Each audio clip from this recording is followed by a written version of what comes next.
if that's coming, what do we do next? How do countries tackle this? How does the world tackle this? You kind of have to take a holistic look at the entire issue, right? It's not only that AI will use more energy. We want to increase the technologies that can produce better, cleaner, more energy in a safe way. I remember these exact same arguments when electric vehicles came out.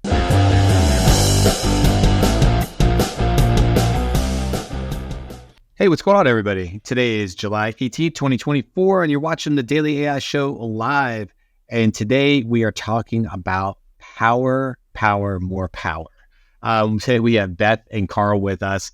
It makes me think of, what was the show? Home Improvement, where it was always like, Tim Allen on the show, and it was always like, oh, he would grunt and stuff like that. If you remember that show from 20 years ago or so. Karl, any recollection on that show?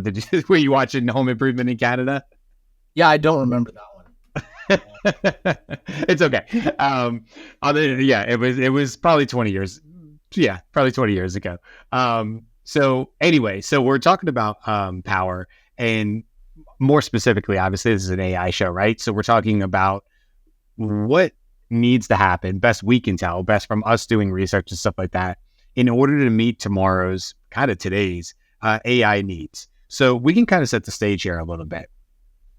It's no secret by any means that just like what we saw with cryptocurrency and like mining of cryptocurrency maybe 2-3 years ago when there was that huge boom, obviously it's still going on, but when it was in the news all the time, about how much power the mining took to do it.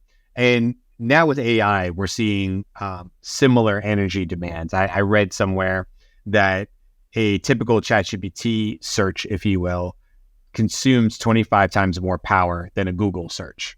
Now, I don't know how you would break that down and what different paths that goes and stuff like that. That's getting kind of into the minutia a little bit, but I think, look, we know that AI is going to draw more power, especially from data centers, and building those data centers in order to get more compute and all the things. Now, we also know that AI is becoming more efficient, but what I think most people are looking at is, despite the efficiencies, the algorithm efficiencies, despite the efficiencies maybe on how the data centers are configured, those kind of things, yes, that will impact, but overall AI demand is going to grow so fast that the stats that I saw said that it will go from, it was already at 2 to 2.5% of total energy power in 2022, and it will go above 8% by 2030. So in just another 6 years, less than 6 years, 8% of total power for AI. So that brings up the conversation, which is, okay, we would all agree that we think there's a lot of good to be had from AI, from the medical discoveries to perhaps better ways to tackle climate change and energy, as a matter of fact. So perhaps, investing in AI can in fact be the path towards a sustainable power solution, right? That's possible. Maybe it'll help us with fission. We'll talk about that today, fusion and fission. So if that's coming, what do we do next? How do countries tackle this? How does the world tackle this? And how do we decide who gets it? So read it in one of the articles I was doing for the research, and the gentleman being quoted in the article said, it can't be a situation where the rich get the power and everybody gets a little something after that, right? So if that's the case, or if that's what we're worried about, what do we do about it? So that's the start to the conversation today. Listen, we're having the conversation with you guys. We're always enjoying and appreciate you hear everybody in the comments. I can already see several comments in there. So we want to have this conversation with you guys and talk about what we're seeing. And also, we're not going to come up with we're not going to solve it on this show. But I think it's important to bring up and talk about, because it's sort of that dirty secret, it's that nobody really wants to talk about. We're getting all these great things coming out of AI, but truly, what is the cost? And can we sustain that? And if we decide to go that route, who loses out? Like, if there's only so much power and we cannot grow it exponentially over X amount of years, well, from that finite amount of power, if it goes towards AI, who isn't getting it? What does it mean for them? Does it mean stuff for developing countries? What's the case? Okay. So I'll stop there because that's just where my brain is going into this and wanting to talk about this. But Beth, Karl, where's your brain as you sort of try to deconstruct, the energy needs of AI and all the good that comes out of it, but also this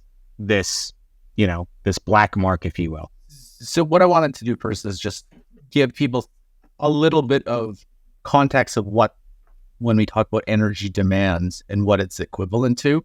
Now, you do have to double check these stats because I'm pulling it from Perplexity. But for example, energy consumption estimates. So to train large language models such as GPT-3, GPT-4, consumption of around 1,300 megawatt hours of electricity, roughly equivalent to the annual energy consumption of 130 US households. Right? And then when we talk about CO2 emissions, environmental impact, for example, Meta AI's Llama 70B model requires 1.7 GPU hours and emitted approximately 300 tons of CO2. Where did that come from? That was... So the first one, the large language model, comes from The Verge, and the second one came from Reddit. So you're going to have to double check these numbers. And then comparatively, the carbon footprint of training foundational models can be substantial. Training a model for 150,000 hours at 300 watts results in 45 megawatts of energy consumption, or about 20 tons of CO2. If this model is used 1 billion times, energy use emission is low, at a relatively low at 0.02 grams of CO2 use. Again, double check those stats. But just to give you an example of what kind of energy consumption, just the training aspect of it. I haven't even looked at what the actual just day-to-day use of, I think someone has a stat there of actually just one query of, say, Claude or ChatGPT. Yeah. So yeah, I think the energy question is important, but also in context of energy usage overall. Like, I think one of the reasons that we're looking at this is, when you see like exponential growth, like we saw with COVID, right? You could watch those simulations and you'd watch like, so-and-so has the most cases. And then that like climbs and eventually the US is on the top because US first, woo. But also what happens in that, what we're watching is that as AI usage is going to grow, that energy usage is going to grow. But we need to look at the other items in that list. Transportation is really messy in terms of energy usage, right? So that so as we're moving forward, we can clean all kinds of stuff up. We're having this conversation about AI because we are an AI show, and also because AI is having a role in like being able to do the experiments, what we talked about with medical experiments or finding new medicine, right? AI can do that kind of theoretical experiment first in order to say, okay, yes, these are the things that you should put, actual resources and human monkey fingers behind, so that we can get to actual results. That's one of the things that AI can do.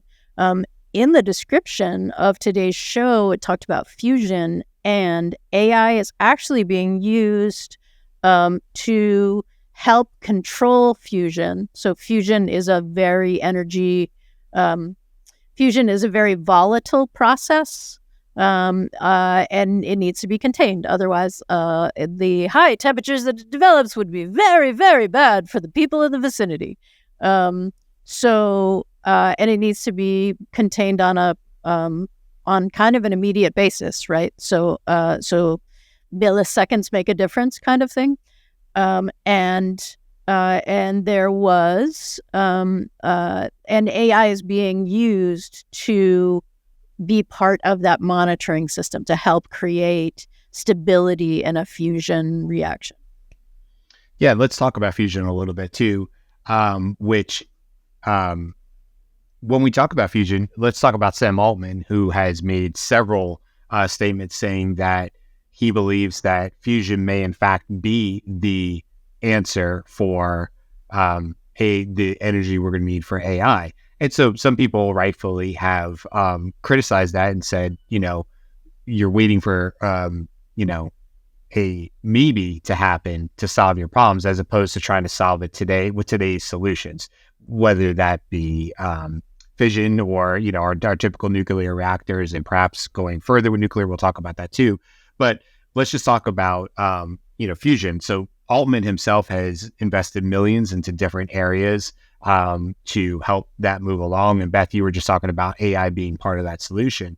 And the reality is right now, they can do it the last I saw, but it takes more energy than it produces. And so there's the big rub. It's not that we cannot produce it for a split second or millisecond. That's just happened, I believe, in the last couple of years. But the energy it takes to create that process is significant. Now, the upside of it is that it is supposed to be, from my understanding, truly clean. So unlike having decaying radioactive waste or having to have huge cooling tanks, if we are able to nail this process and, of course, produce more energy than it consumes, then we really have found a solution for the future, because it's something that is going to produce a lot of energy, and hopefully at low cost and low impact to the environment.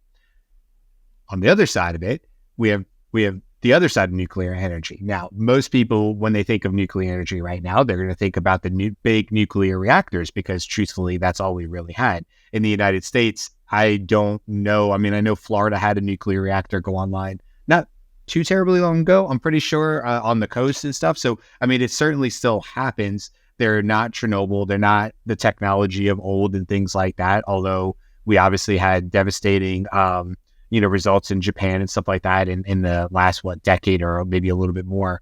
But now we're starting to see not the big giant smokestack reactors and fission reactors, but we're also seeing like localized ones. So there's been a lot. I mean, I watch a lot of these types of YouTube channels, and I'm watching company after company after company invest in what really looks like a small semi truck, like that big, and they're localized. And they're still nuclear energy, but they're on a much, much smaller scale. And if you do it that way, then obviously the grid gets a little bit easier, because you can build these. Let's assume for a second, let's just take the jump and say that they're safe, that they've been proven technology, these newer companies that are trying to get up and moving with this. But now we can put these right next to these data centers, and we can ensure that it gets the power without necessarily negative impacting our current energy needs.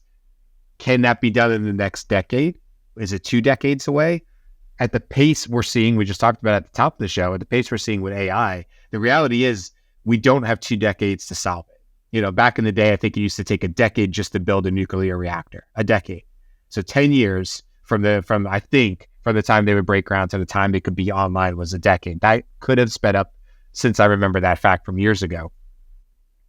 We don't have a decade. Not at the pace that AI is going, unless AI becomes so efficient, meaning the algorithms and stuff like that, that we get to a point where the AI just simply isn't costing as much to run a ChatGPT. Right. Could be the case too.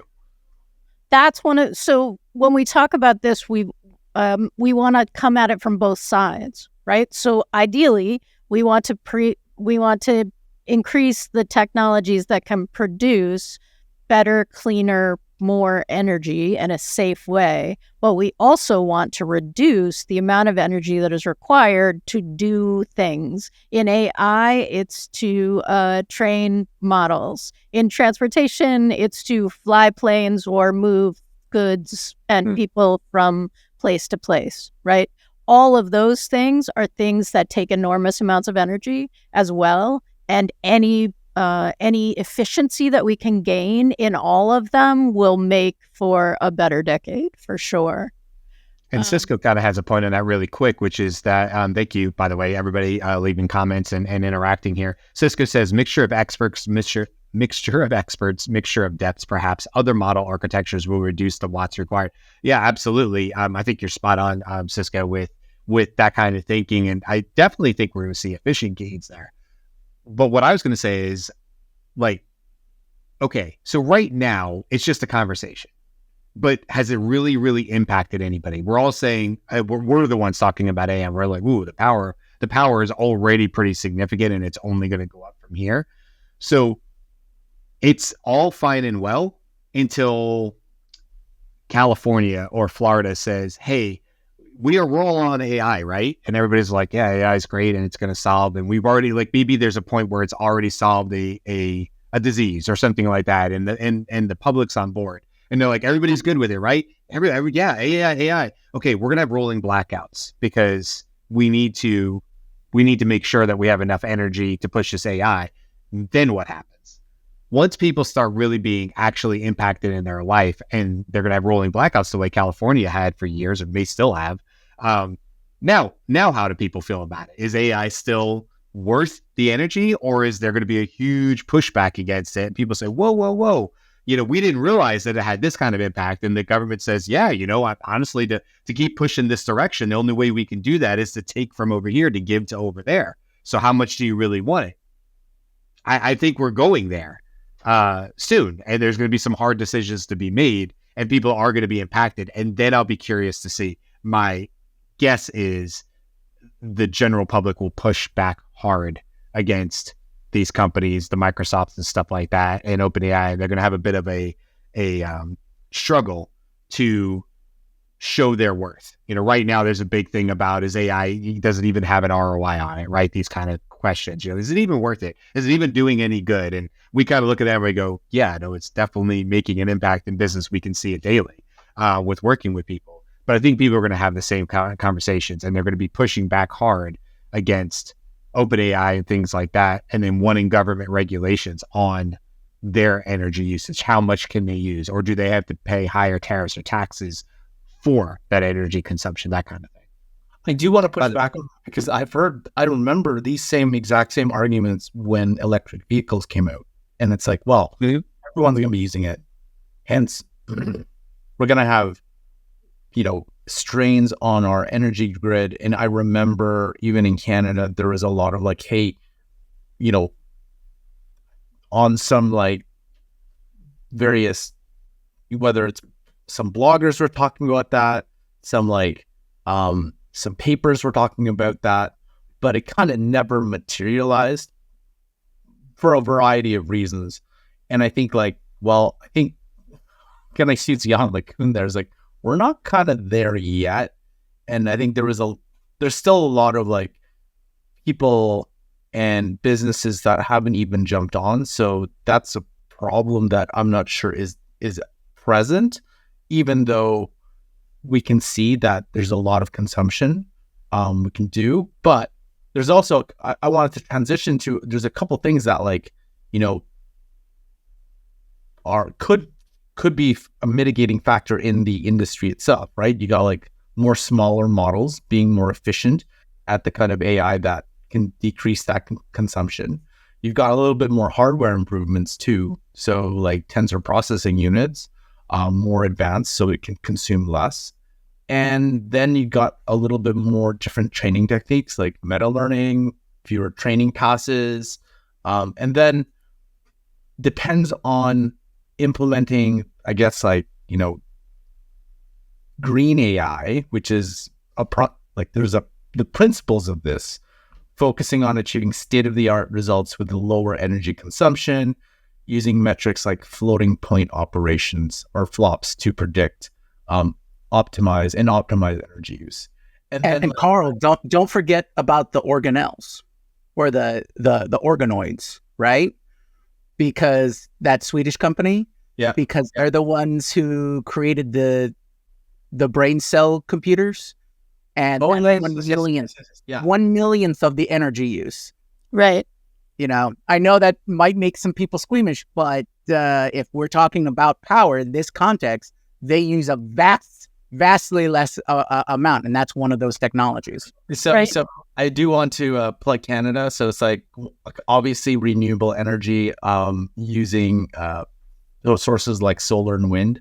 I'm just gonna give a plug to the city of Calgary, which has the highest number of days of sunny days in all of Canada. So any AI company wants to come out, we'd love to host your data center up here for sure. And we also have a place called Pincher Creek, which is very, very windy, and a lot of our wind turbines are up there too. So more opportunities to save the planet and increase AI. And I think a lot of cold environments are also used for data centers too, aren't they? Because they keep it cooler. I mean, it makes a whole lot more sense to build a data center in Calgary than it does Tampa. You know, I mean, you know, yes. Cisco agrees absolutely.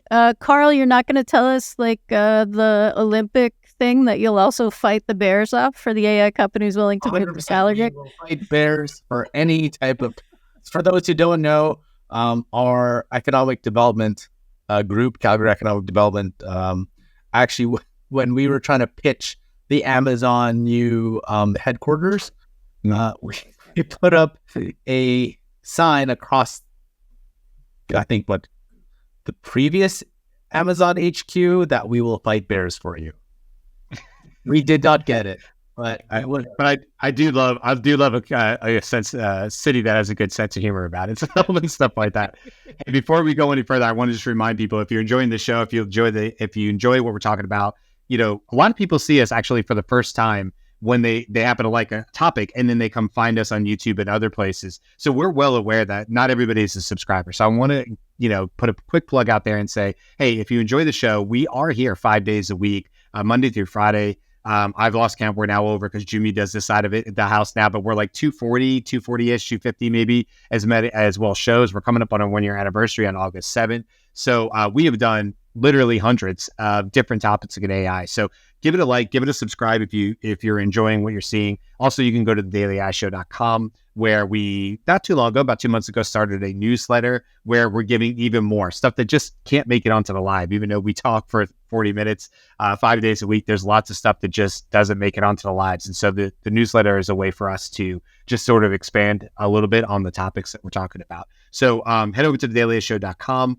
And we appreciate any likes and subscribes along the way. It definitely helps. I know you hear every person on YouTube and otherwise say that, but it really does when you look at the analytics. So we're very grateful for you guys hanging out. And of course, all of our lovely folks that are in the chat along the way as well. So Jyunmi, you had joined us a little bit. I know you jumped in already, but you joined us a little while ago. I was asking Beth and Karl towards the top of the show, just, you know, as you think about the AI demands going forward and what it's going to take, whatever the numbers may be, but just your perception of it. How do you sort of for yourself justify, or where do you put the importance of AI and what it could potentially do for everything from medical to, you know, all the ways that AI could improve climate change and everything else? And how do you personally sort of work against the idea that right now we just don't have unlimited sources of energy? We have the ability, obviously, to do more clean stuff and more solar, but it can only be built so far. So just curious to get your thoughts on, you know, where you sort of see this problem at this moment. So the issue, you kind of have to take a holistic look at the entire issue, right? It's not only that AI will use more energy, but it's also how taxing it will be to our current energy grid, right? Which has its own issues, right? People have been talking about that for decades, right? It's aging, needs to be updated, needs to, you know, be reinforced, all of those kinds of things. So if you're going to take a holistic view, I think you sort of have to, big tech and data centers and all of those in that sphere need to sort of have a mindset, sort of how the logging industry has changed their mindset over the years, right? It's instead of let's just use up this resource, we realize that we have to make it sustainable, right? So they over the years they've taken huge strides into monitoring and replanting and, you know, doing more studies and what the impact will be. And, you know, this even comes down to soil erosion and other environmental factors. But having that kind of mindset, I think, is what you'll have to take to approach energy usage and energy consumption, because AI does have a huge impact. And that's just now, right? Right. We've covered like Leopold's paper. We've covered, everybody has been seeing this is going to be even larger than you currently imagine. So that's going to come with costs. So when I hear stories of, I think it was like Microsoft that's planning to build their own power plant for their data centers and things like that makes sense. When the question about the EVs came up in the power drain on the grid, well, if you think about it, Tesla built their giga battery factories, right, so that they could provide more energy and draw from the grid slowly because you're charging off of a station, which is essentially a big battery that's feeding into your vehicle. So these are all these mitigating factors that that companies need to realize that they're responsible for. If you're going to push this technology, you're going to be using these resources, you need to make it sustainable. So it behooves them to invest in more solar farms. It behooves them to invest in more wind farms and other forms of sustainable energy. I know geothermal was thrown around here. Yes, I agree. That's an untapped technology. And every energy producing technology has its issues. Trust me, I'm from Hawaii. We had issues with geothermal. And it's just the technology wasn't quite there at the time. Mm-hmm. But my point is that these elements, this is where you need to invest. And by invest, I meant spend your money.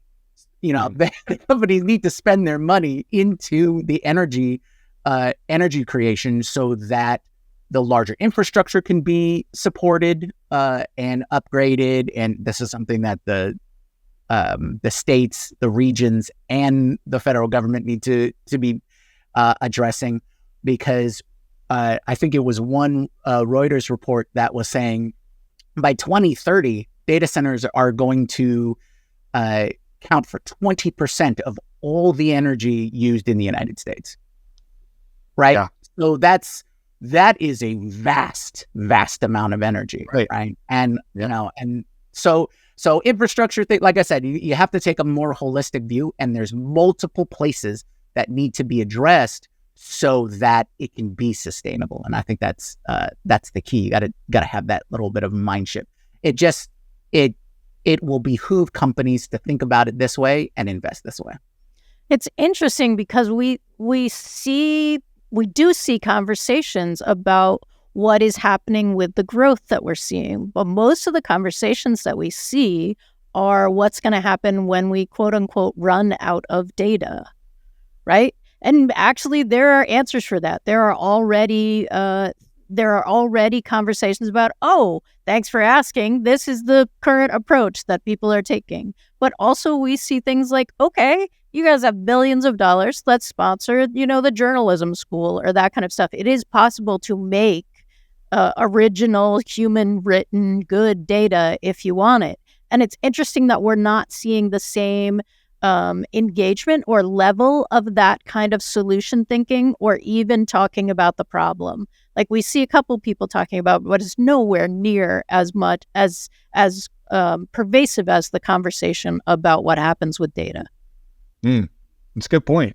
Where my brain went with, as you were saying it, Jimmy, was one thing I'm concerned with. It was in fact a term that I was not familiar with. I can't remember how I ended up working with this young woman, but she had done her research paper in college on greenwashing. And I'd never really actually heard that term before. And what that is when companies use something like we're neutralizing the carbon footprint, and things are literally like labeled in green because we associate green with healthy or good or better for the environment, right? These kind of organic, right? Things in green.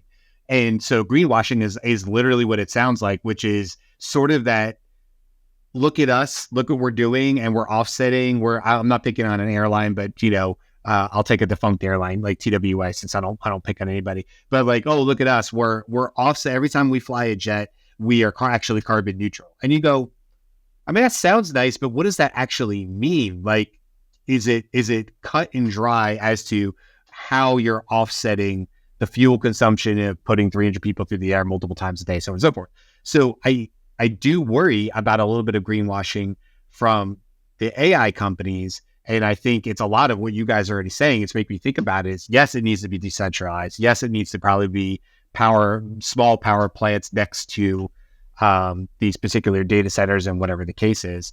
But I worry that it's going to be a lot of lip service, and it may be tougher and tougher in the future to really, unless it literally is a wind farm or literally is a solar farm, and they go, look, we built that so that we can do this. And maybe that's something that'll have to be required. Maybe the government will put, depending on different countries. Obviously, U.S. isn't the only one, so it'll depend on what they put in place. It brings me back to this other topic too, to point two real quick, which was, I remember Elon Musk. It was a while ago, and he was like, if we took like this corner of Utah, like this, look at it on a map, it's teeny, and we made that all solar panels, it's enough to take care of the United States. And you go.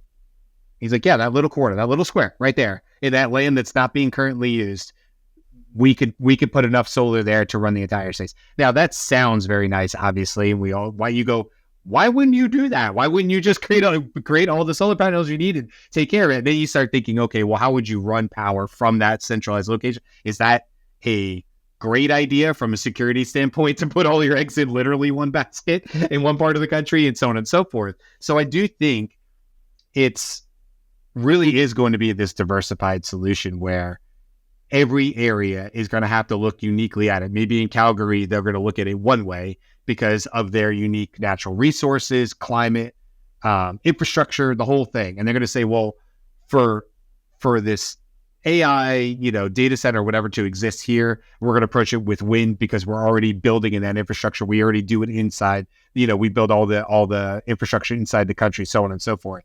Okay, well, over here in California, we're going to handle it this way. I really do think that's what's going to end up being the solution. It'd be nice to think about just build this corner of Utah with all solar panels, but alas, I think it's just really a nice story, not really a real solution. Yeah. The takeaway from that suggestion is that's one of the many ways you should create power. Like, yes, build that and build this thing over here and build this other thing. And the other thing that's not really entering the conversation, or at least I've not seen it, is taking a more global look at this energy sustainability, right? Because there are vast areas all over the world that if you were to build infrastructure and supply that energy to the rest of the world, which would stabilize it in multiple ways. So if you have a place like Utah, how many places like Utah exists around the world? So how many of those plants can you build there? How much of an infrastructure do you need to build so that all of that power can be supplied in, whatever methodology you want to use to all of those other areas, right? We don't necessarily need to think just, how are we going to take care of ourselves? We can also look at it as like, if we have the ability to spread the load out, then that's a less impact and gives opportunities for other areas to, take advantage of that industry and things like that. So, like, again, holistically, let's not just look inside the box. Let's look outside the box, on top of the box, around the box, from far away, all these kinds of things. And I wanted to bring up, I think everybody's talking about Justin's comment here, so I wanted to bring it up. It's in the future, if more generally users run AI locally on edge devices like laptops and smartphones, I wonder how much it could lower the energy demand compared to API calls to big data centers. That's a great question, Justin. I don't know the answer to that, but it's a good point, which is if we're closer to the source of where we're running the AI, does that cut down on that the distance the energy has to travel? Same thing with the houses. I mean, Karl, you mentioned about the cars. I mean, I have two electric cars, and I do charge them in my garage 99% of the time. I don't really use an outside network because, it's easy. Our commutes and stuff like that are all within that range. So it's 90% of the time done in the garage, and it is cost effective for me. However, I do not have solar panels, and I don't have Tesla's, power walls on the walls of my garage. That would be the best solution. But then, of course, there's the infrastructure cost to me in order to do that. And it would take me multiple years, as it would many Americans, I'll just talk for Americans, to put something like that in place. So yes, the ideal is already exists, which would be, hey, I live in Florida. There's plenty of sunny days. We can definitely charge some batteries in the garage and then just pull from the batteries whenever we need to for the 2 electric cars. And there's certainly people that do that, but it's usually the people who have a lot of money, and it's not for them about the cost. It's just about, hey, I know this is better for, and I can do this. It's not a big deal to me that I won't recoup any investment in 10 to 15 years or whatever. And that's really the biggest issue, I think, which is it's cost prohibitive. If the government came in and put really big subsidies in there and made it economical for the common homeowner who has shown that they want to, have electric cars and not use, fuel and things like that. Yeah, there's when I bought the cars and stuff like that, there's subsidies and things like that the government has done, but we need to go the extra mile and go to the edge, which is my actual house. And how are we going to ensure that I don't have to pull from the grid? Now that you've given me subsidies to get this car, how do I ensure that I'm not still pulling from the grid? And we don't even have time to get into how all the traditional power companies are fighting this like hell. So they're trying to put all the money into, all the people putting in laws in place that are basically blocking this from being able to happen. They're on the steps in DC trying to make sure that they can be profitable and, fossil fuels for as long as possible. It's within all their shareholders, desire to do that probably. So you're fighting against that too. I know we see this in Florida all the time. Sure, it's great to want it, but then you have to fight the Duke Energies of the world and stuff who are literally pushing back against you saying, no, we don't think so. We'd like you to really just stay on our grid because that's how we make money. I think, do you remember several episodes back, we talked about how actually, let's go back to the U.S. space mission. Was it in the 80s, 70s? I can't remember. And remember that the government put so much into the space race. I think, didn't Paul Reitzer in one of his episodes said there needs to be trillions of dollars put in by the government to actually facilitate and empower the use of AI across. And I think obviously energy would be part of that conversation and part of that funding. So there is no way that private companies can do this on their own. At least I don't think so. Although, you hear about Microsoft, OpenAI creating their own data centers. Just without the government subsidies and without some sort of government assistance, it'll be like one-off. And then you'll only have countries that can afford it or have these companies be present and be able to do this, right? So it'll be like the United States, by default, any of its allies, maybe not Europe because of their EU act, but it's going to be limited to that few countries, and then again, everyone's left behind. So it kind of sucks on that front. Where the whole point of AI is to enable all of humanity, not just select few. Well, that's the whole point of AGI, right? I mean, that's the stated goal of AGI is to the benefit of all humanity. I'm not sure that's the whole point for everyone doing the investment. Yeah. I do think that when we talk about, it's actually the amount of resources involved is going to be governments. Typically, we also need to look at the projected costs of training, right? So I think we're at $1 billion, $5 billion training models. It's expected to go to $1 trillion training models or multi-trillion-dollar training models, and that is now we're totally equal with governments or higher than the GDP of a lot of developed countries, right? So when we talk about the resources would be government. Usually, we also need to see where that is going. And there is a coalition to raise that money for the development of AI, right? Sam's very confident that he can raise as much money as he needs. Yes, it would be lovely to also have the same kind of voice and investment and resources to do that for energy as well. Yeah, I think this is where you get into the political realm, kind of the geopolitical realm of like, okay, well, if the United States, which I think OpenAI is no longer available in China, then you're going to have other places that one set of countries deems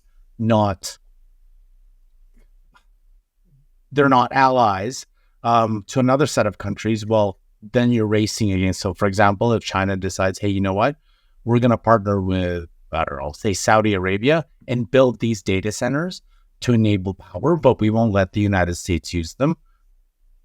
Then you have a power race to power AI, right? So I'm not sure that is necessarily the best way to do it. And I think there needs to be some sort of new kind of paradigm for global relations in terms of this is a technology that should be uniting people, not dividing them based on power consumption.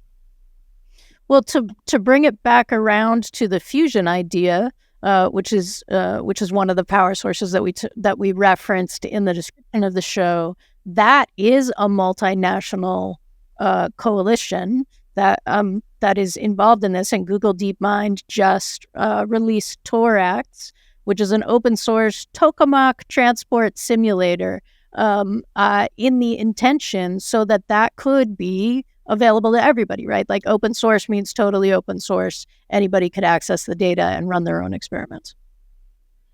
Yeah, I mean, what a world it'll be when everybody has access and can build things like fusion reactors rather, and it's not siloed to countries with oil or other ways and stuff like that. It really opens up the world to be able to not be dependent on other countries and things like that. So I hope it happens sooner than later, but certainly there's being money invested in it, as there has been.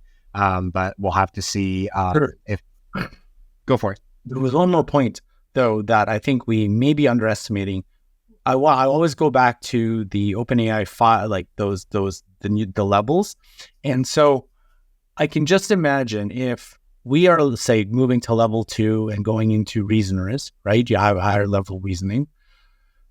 Some of these problems AI could now help us solve, right? Some of the things that we're thinking through.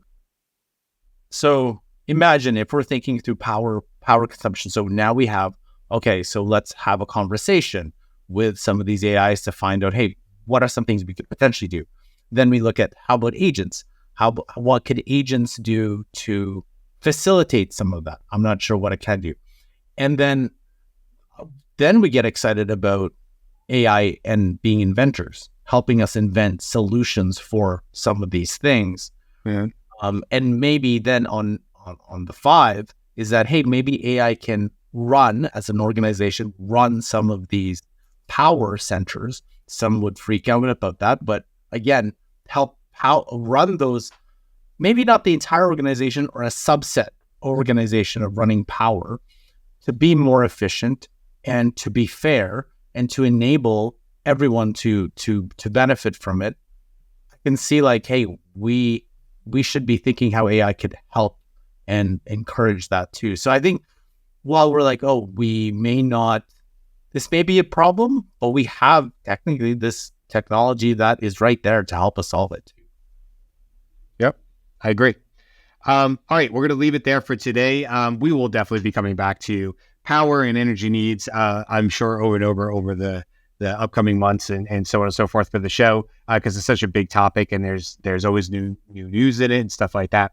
Don't forget to go check us out, like I said, at thedailyishow.com. Give us a like and share if you are enjoying the show and you want to be reminded of upcoming shows. Speaking of, tomorrow we will be doing our 2-week recap show. That's always a really fun one. I highly recommend you coming back and hanging out with us, because this gives us an opportunity to talk about all the topics over the last 2 weeks. We all come with our individual, thoughts on like what really spoke to us, or maybe we read an extra piece of literature or whatever the case is, and we want to bring that back to the conversation. It just ends up being a great open-ended conversation, and it's always one of my favorite shows. So come on back tomorrow for our 2-week recap, where it's like, wait, what did we just say?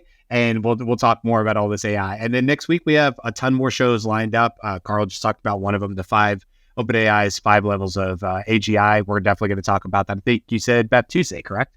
So that'll be one of our shows for sure. That's Tuesday. Thursday is going to be structured prompting in Google's AI Studio. Viewer request. Cisco asked for it, and we're bringing that on Thursday. Come back. Love it. Love it. All right, guys. We'll see you tomorrow. Until then, bye.